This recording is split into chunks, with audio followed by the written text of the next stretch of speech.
મહેસાણા શહેરના ખુશ્બુ ફ્લેટમાં ચાલતા હની ટ્રેપ રેકેટનો એ ડિવિઝન પોલીસે પર્દાફાશ કર્યો છે। પાટણના એક સોની વેપારીને એન્ટિક સિક્કા સસ્તામાં આપવાની લાલચ આપી ફ્લેટમાં બોલાવવામાં આવ્યા હતા, જ્યાં તેમની સાથે મારપીટ કરી કપડાં ઉતરાવી બીભત્સ ફોટા અને વિડીયો બનાવ્યા હતા। બાદમાં 3 લાખ રૂપિયાની ખંડણીની માંગણી કરવામાં આવી હતી। આરોપીઓએ વેપારી પાસેથી 10,000 રોકડા અને આશરે 18 ગ્રામ સોનાની માળા પણ લૂંટી લીધી હતી। વેપારીએ ફરિયાદ નોંધાવતા પોલીસે તાત્કાલિક કાર્યવાહી કરીને 2 આરોપીઓની ધરપકડ કરી છે, જ્યારે અન્ય 2 આરોપીઓની શોધખોળ માટે 3 ટીમો કાર્યરત કરવામાં આવી છે। પોલીસે લોકોને અજાણ્યા લોકોની લાલચમાં ન આવવા અને કોઈપણ સોદો જાહેર સ્થળે જ કરવાની અપીલ કરી છે।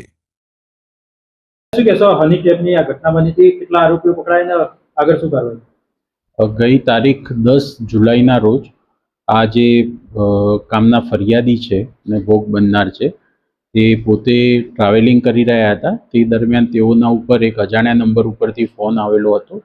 તેઓએ પોતાની ઓળખ નયનાબેન તરીકે આપેલી હતી અને નયનાબેને આ કામના જે આ ફરિયાદી છે તેઓને એન્ટિક સિક્કા લેવા માટે થઈ અને તેઓને મહેસાણા ખાતે પોતાના સોસાયટીમાં બોલાવેલા હતા।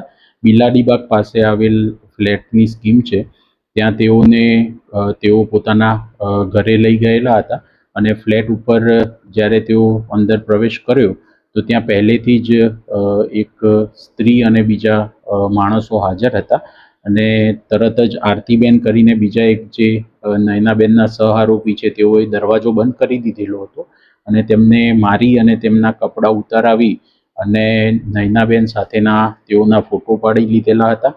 અને ત્યાં જે અન્ય હાજર આરોપીઓ હતા, જેમાં વિક્રમ ઉર્ફે વિકી અને ધર્મેશ, તેઓએ તેમની સાથે મારઝૂડ કરી અને તેઓની સોનાની વીંટી, તેઓની એક સોનાની માળા અને તેઓની પાસે રહેલી કેશ એમ મળીને કુલ 4.5 લાખથી વધારેની કિંમતનો મુદ્દામાલ તેઓની પાસેથી પડાવી લીધેલો હતો અને આ બાબતે ફરિયાદીએ પોલીસ સમક્ષ રજૂઆત કરેલી હતી।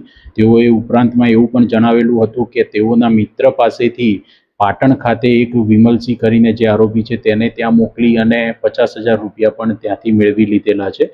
તો અત્યારે પોલીસે આ બાબતે ગુનો દાખલ કરેલો હતો અને અમારા મહેસાણા એ ડિવિઝન પીઆઈ પારગી સાહેબ અને તેઓની સર્વેલન્સ સ્ટાફની જે ટીમ છે તેઓએ આ ટોટલ 5 આરોપી પૈકી અત્યારે 2 આરોપીની અટકાયત કરેલી છે, જેમાં પટેલ વિક્રમભાઈ ઉર્ફે વિકી અને વાઘેલા વિમલસિંહ પૂનમસિંહ એઓની અટકાયત કરેલી છે। આ સિવાય બાકીના 3 જે આરોપી છે એ પૈકી 2 મહિલા આરોપી નયનાબેન અને આરતીબેન અને એક અન્ય સહ આરોપી ધર્મેશભાઈ, આ 3 હજુ પોલીસ પકડથી દૂર છે। તેઓને અમે ધરપકડ સત્વરે કરીશું। આ પૈકી જાણવા એવું મળેલું છે કે જે 2 આરોપી છે વિક્રમ ઉર્ફે વિકી અને ધર્મેશ, તેઓના ગુનાહિત ઇતિહાસ પણ છે અને સમાન પ્રકારના આ રીતના હની ટ્રેપના ગુનાઓ તેઓના વિરુદ્ધમાં ભૂતકાળમાં પણ દાખલ થયેલા છે। સાહેબ, લોકોને શું સલાહ આપશો કે આ બધા કેસ ના થાય?